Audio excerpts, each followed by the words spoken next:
chers amis téléspectateurs, bonsoir. Bienvenue dans votre émission Cloche. mu amaat honneur ak grand plaisir tey di leen dalalaat fii ci Sénégal 7 la télé qui vous donne toutes les actualités à temps réel tey nag comme ni ma leen ko waxee ma nar a dalal ay ndaanaan yoo xamante ni fii nga xamante ni mooy ci milieu musical bi ñu ngi ciy def liggéey bu am solo liggéey bu hyper méga joli man sax ni ma leen di tuddee le trio d'amour ndax macha allah fa tubaab fakal la ñu ngi def liggéey bu exceptionnel un peu partout xam nañ leen mais nag ñu nga ñu leen gën a xamee fa nga xamante ni mooy au niveau international de par leur particularité alors tey nag damay def émission bu kenn musta def damay taxaw pendant 20 minutes wane jongoma xale yi macha allah ndax ñi ma nar a invité jongoma nañ mel nañ ne tàngal bonbon jeunesse ngam taf alors avec la complicité de Diallo ak Aliou du ma def rek lu dul dem nank ci kàttanu suñu borom indi leen tey dama leen di présenter une à une aca Diallo wool ma xale yi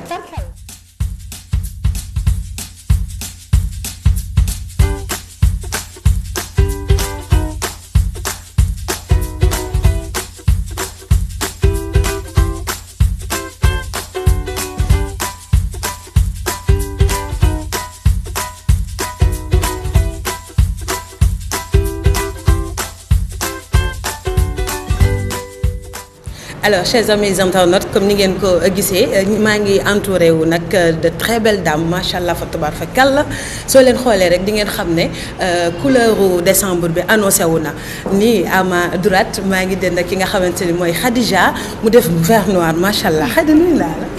nuyu naa la Thiat. mbaa yaa ngi si jàmm. maa ngi sant yàlla bu baax toute mignonne ravissante macha allah. merci toi aussi ah.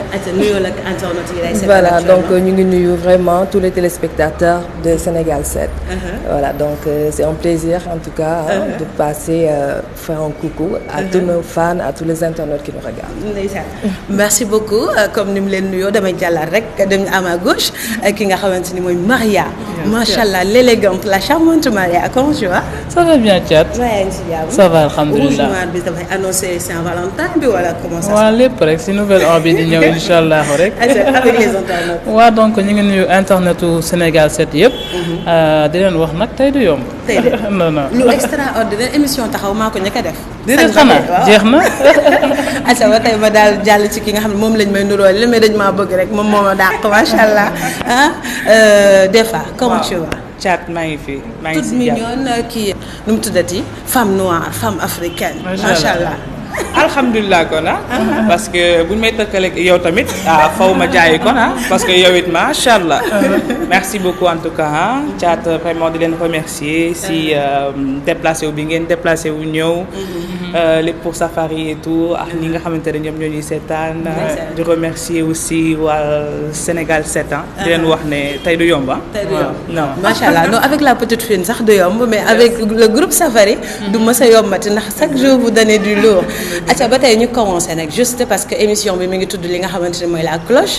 la cloche nag suñ ko defee c'est juste pour dem ci ñi nga xamante ni ils font le buzz ba ngeen ñëwee ba tey macha allah yéen a ngi cartonné et toujours ci chaîne musicale bi macha allah yéen a ngi ciy def liggéey bu remarquable mais déjà ngeen wax ma tuuti rek seen constance lan moo ko def lan moo di seen constance parce que gis nañ tey groupe yi nga xamante ni jigéen lañu la plupart day disloqué wu tey lan mooy seen particularité un peu kan mooy répondre. je dirais que communication la respect ak liggéey déjà ñun li ñu jiital mooy on est des sœurs loolu lañ jàppee suñu bopp donc bokkuñu yaay ak papa mais pour ñun ñoo bokk lépp waaw donc loolu la y a vraiment Safari dafa am benn communication boo xamante ne kenn mënul def loo xamante ne sa morom yéegu ko et je pense que dans toutes les relations que ce soit amicale liggéey wala lu mu mënti doon rek la base c'est la communication et surtout la confiance ndeysaan alors ni ngeen ko déggee seen constance li nga xamante ni moo koy tey gën a valoriser bokk na ci respect ak communication bi nga xamante ni mooy la base de tout ba tey ñu continuer dans quelles circonstances vous vous êtes connus des fois da ngeen a toog ba ci yàgg rek bëggandoo ko nekkandoo ci koñ bi wala lu yàlla def la je sais pas nan la connaissance bi demee. waaw man Maria la ma Khadija présenté parce que ma Khadija ñoo bokk fi ñu dëkk muy Wakam. Donc Maria mi ngi ba Médina ñoom ñaar ñu bokk seen de la Fosse. Donc gis na ku nekk ci ñun rek cofeel bi nga am ci musique. Donc mu présenté ñu ensemble. Donc voilà noonu la demee daal. Tout est venu naturellement parce que voilà on était destinés à être ensemble tous les trois. Donc benn gëm-gëm bi moo andi amitié bi fii daal. mais base bi tax ñu xamante loolu la. aja mu nice ba bëgg a dee depuis ba ngeen génne seen album tudde ko Safari Inata macha allah lépp mu neex sénégalais ah. malgré xamuñu sax woon lan mooy Inata dëggantaan mais ñëpp ko doon wayantu yàggul dara nag ngeen génne sur le marché li nga xamante ni mooy faut pas forcer que peut-on retenir Khadija ci boobu titre. Voilà, faut pas forcer. Bon, je pense que comme on a l'habitude de le dire rek. Donc c'est vrai qu'à la base musique boo xamante ne ça bouge, ça danse, ça appelle les gens à se divertir, se lâcher.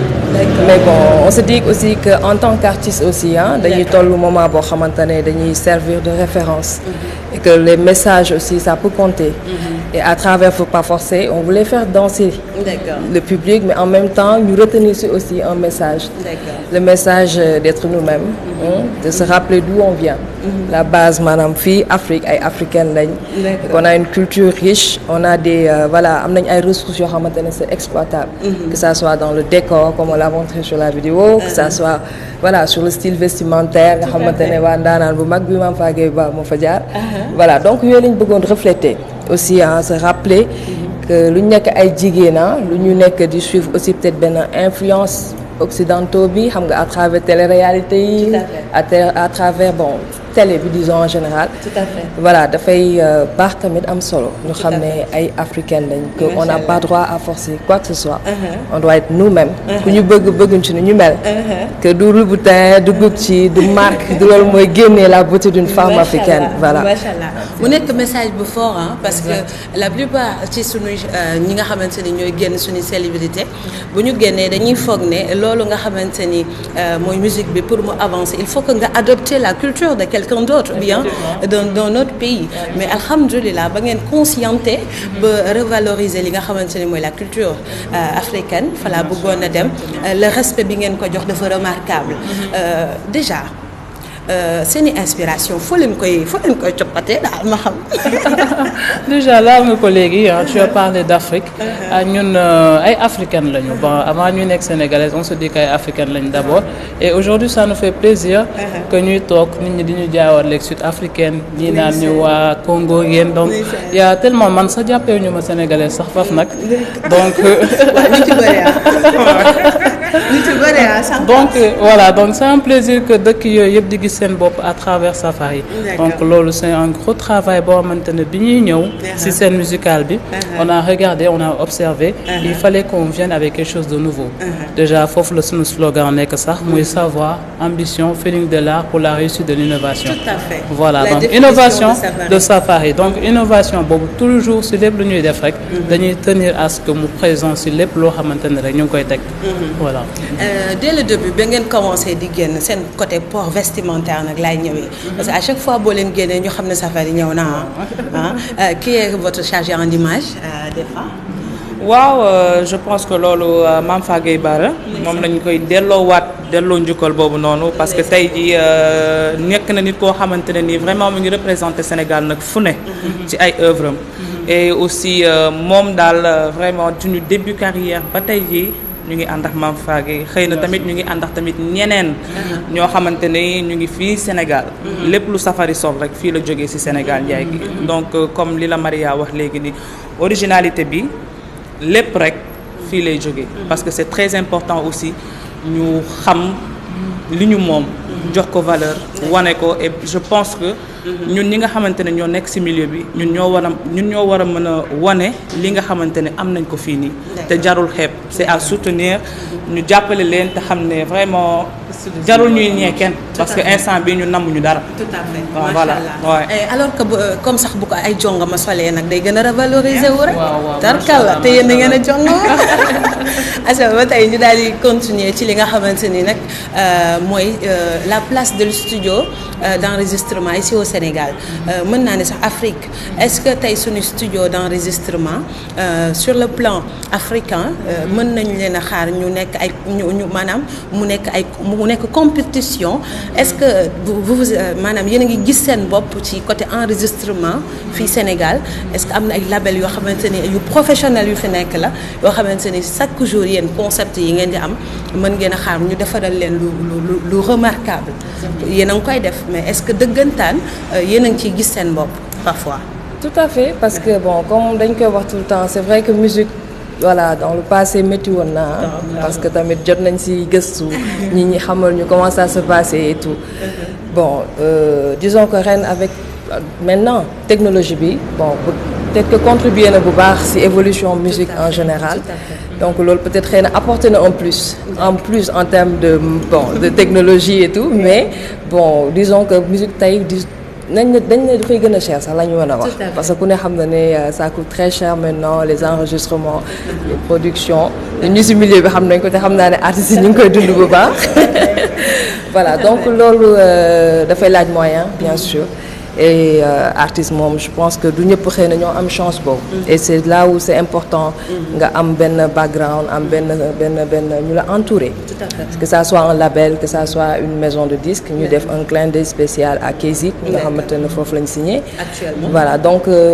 disons que gars yi ñu ngi ñëwaat Afrique et là ça parle même pas du Sénégal je pense que ñi nekk États-Unis sax ñu ngi ñëwaat di repérer ay talents en Afrique pour promouvoir la musique africaine donc ñaan dañu ci gis suñu bopp parce que bon alhamdulilah ñu ngi ñuy boole tey ci compétition yu mag yi ñu xëccoo partout en Afrique partout dans le monde ay doomu Sénégal ay doomu Afrique di ko gagner face à des artistes yoo xamante ne xëy na démb ils étaient un mythe comme ça pour tous les artistes africains donc tey dañuy ñëw taxaw xëccoo ñoom affaire yi donc loolu évolution la sant yàlla la puis ñu gën a ñaan ñun ñëpp ñu ànd liggéey pour l'évolution de la musique africaine en général. Machallah. Je dirais aussi que fii il y a de bons studios à faire en fait parce que sunu maxi bi ñu génnee récemment muy destination Sénégal fii lañ ko defaree mais avec un Ivoirien bu tudd Akachi donc moom moo def lépp moo conceptisé lépp et pour dire que y a tellement de studios y a Prince Art bari na fi ay studios yoo xamante ne c'est de bons studios et puis ñu ñaanal artistes yi te gën leen soutenir aussi domaine boobu surtout ministère de la culture bi parce que y a des talents yoo xamante ne ñu ngi fi mais amuñu ku leen jàppale surtout ci banlieue bi y en a tellement ba nga xamante ne ñun sax des fois dañ ci am benn xol boo xamante ne parce que bu ñu sañoon suñu domaine bi ñu nekk ñëpp am jëm kanam mooy sunu avancement en fait c'est l'avancement de la musique sénégalaise ainsi que la musique africaine d'accord mu nekk lu am solo machallah gis ngeen ko ku nekk li nga am ngay valoriser ba yàlla def mu nekk lu pata et alhamdulilah ñoom ñëpp ñi nga xamante ni ñu ngi ci yàlla nañu yàlla def ñu mën a am loo xamante ni day gën a jëm ca kaw artistes yi gis ci seen bopp ndax dañoo mën a way tàkkal ma leen wax rek le groupe Safari bokk na ci ñi nga xamante ni tey groupe jeune la te nit ñi ñu ngi leen di suivre parce que dañuy attirer li nga xamante ni mooy la jeunesse mais nag bu ñu nee Safari li nga xamante ni mooy gelongal propre maanaam liggéey na ci liggéey bu am solo ngeen signé woon ak ñoom est-ce que mënoon nañu xam un peu tuuti rek raison yi taxoon ba rupture boobu noonu am s'il vous plaît. waaw xam nga rek liggéey boo gis rek am na àpp contrat bi moo jeexoon après voilà démb gelongal la tey Kézit la suba keneen lay doon subaat Safari lay doon parce que ku nekk ñaan nga am benn évolution ci sa carrière donc suñu ay début ñoom lañ ko defandool ba tey jii bu ñuy waxaat Safari ci beneen anam ci beneen fànn tey Kézit la ñuy wax donc kenn xamul suba loolu rek la et on les remercie aussi de passage. Oui. Alors comme ni ngeen gisee réponse bi rek bu dul sax benn fan bu dul ñaari fan sekk ngeen ko jàmm sekk ngeen ko ay relation comment avez-vous vécu le décès tragique de Papis Gelongal? Waaw c'est vrai que ça a été très très difficile pour nous parce que des fois wax na ko léegi tout à l'heure dañ nekk ay nit yoo xamante ne Sénégal yëpp defe naa ump leen li ñu contribuer suñu carrière voilà donc tey bu ñu nee Safari dañ ci jouer un rôle mais vraiment quelque chose de grand donc dafa nekk loo xam ne on l'a vécu voilà d'une manière très très dure parce que c'était un frère. C'était vraiment un ami, Papis surtout, et il a été un manager pour nous. donc on a partagé des moments forts donc mu nekkoon loo xamante ne voilà on l'a vécu très très dur mais voilà ay jullit lañ donc dañuy delloo lépp ci yàlla di ko ñaanal sunu borom fi mu jëm mu gënal ko fii voilà donc c'est ça. alors c'est ça mu ngi noonu macha allah fa mu dem gënal ko fuuf fi mu jógee noonu la rek bakkan bu ñam dudd dina ñam lee mais tey ba de ñu ngi woon sax Afrique mais ñu ñëw Sénégal un peu on a gis dañoo gis li nga xamante ni mooy ay dérives un peu partout ci li nga xamante ni mooy les réseaux sociaux macha allah léegi mën naa ne sax nit ñi dañoo foog ne léegi réseaux sociaux yi mooy suñu deuxième vie. parce que pratiquement ñun ñëpp dañoo scotché wu ci suñuy téléphone ba tax na yenn saa yi day am ay dérives d'abord yéen nan ngeen di defee yan interprétation ngeen di def ci dérives yi nga xam ne gis nañ ko récemment ay audio koo xamante ne da doon tromper son mari mu dem ba feeñ yan message ngeen ci sànni en tant que des femmes modèles yoo xamante ni toujours da ngeen di valoriser la nga xamante ni mooy la culture mais aussi la femme. parce que toujours dañuy dégg ngeen ne vous êtes des féministes et nëbboo leen ko rusoo leen ko aussi ban message ngeen di sant te yéen ñëpp da ngeen si tontu.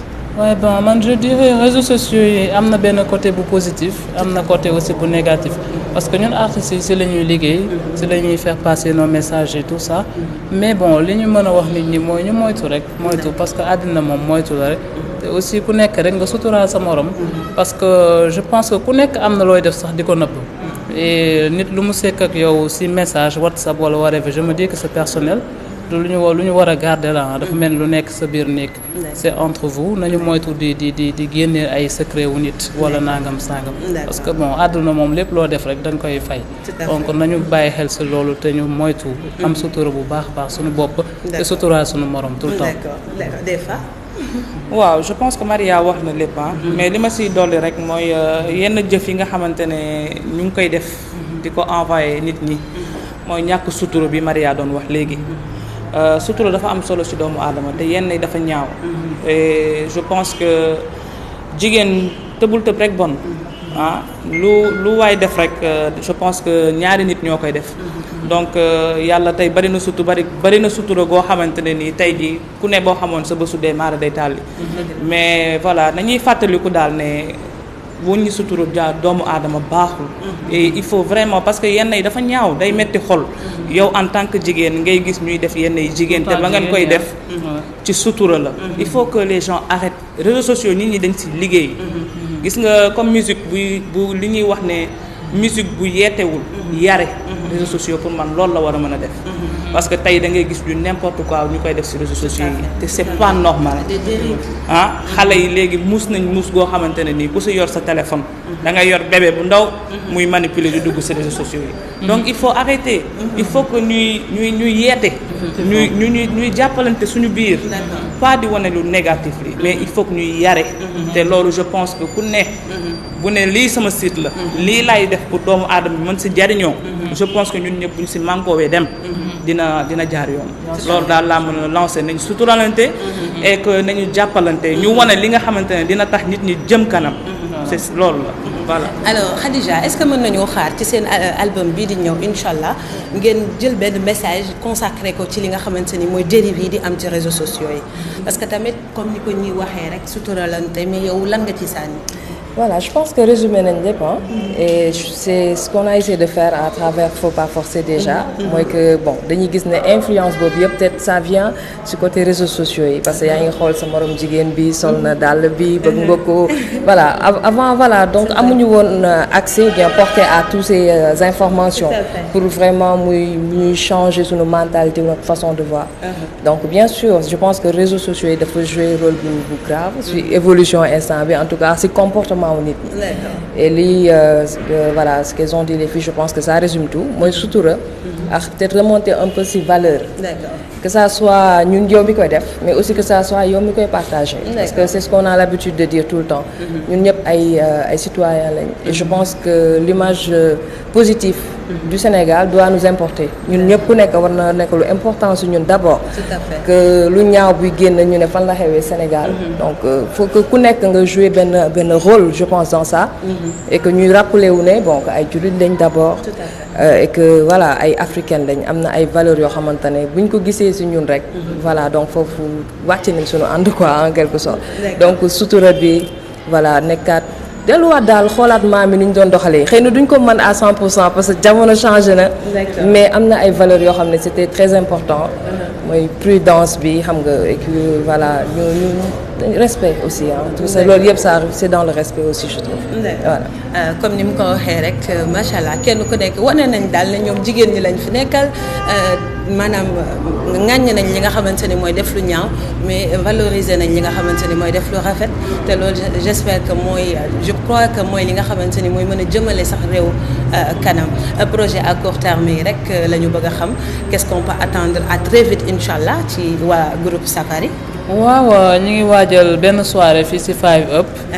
le 1er décembre incha allahu rabi bon ñu ngi woo ñëpp ñu ñëw ci soirée boobu incha allahu rabi jeex na tàkk donc le 1er Safari au 5up incha allah sur la route des Almadies. d'accord incha allah nu mu tuddati des fois comme ni ñu koy gisee rek ñu ci bari loolu yow laa koy posé parce que.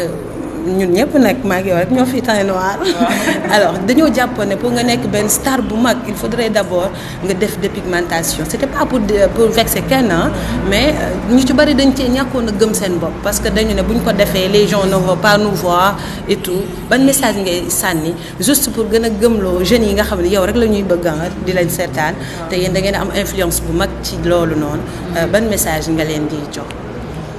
waaw déjà gëm sa bopp ba pare xam nga rek lu ñuy wax rek même l'islam sax wax na ko je pense que tey lépp loo xamante ne nii rek taaru jigéen mën na ci génn je pense que dagan na xam nga affaire yooyu dafa sensible ba nga xamante ne loo ci mënti wax rek ñu bari dañuy gis seen bopp mais xam nga yëg-yëg dafa fort ci doomu aadama du moment que ne ku ne rek am nga sa choix wu bopp ne tey teint noir là je veux rester teint noir comme sama teint marron na dama koy gën a liisal am na fi lu dëgg wala damaa xees xam nga rek teint bi faw mu set parce que jigéen ñi tey jii nañ ko wax dañu bëgg seen bopp xale yi dañoo cekete macha allah dañ mel ni ay urnul ay léegi xam nga góor ñaa ngi daanu fii xam nga rek dafa doy waar man daal li ma mën a encourager li ma mën a wax rek mooy nit ku nekk rek li ngay def ko te du la gaañ li ngay def ko nga sentir sa bopp bu la mënee jox confiance loolu daal laa mën a lancer.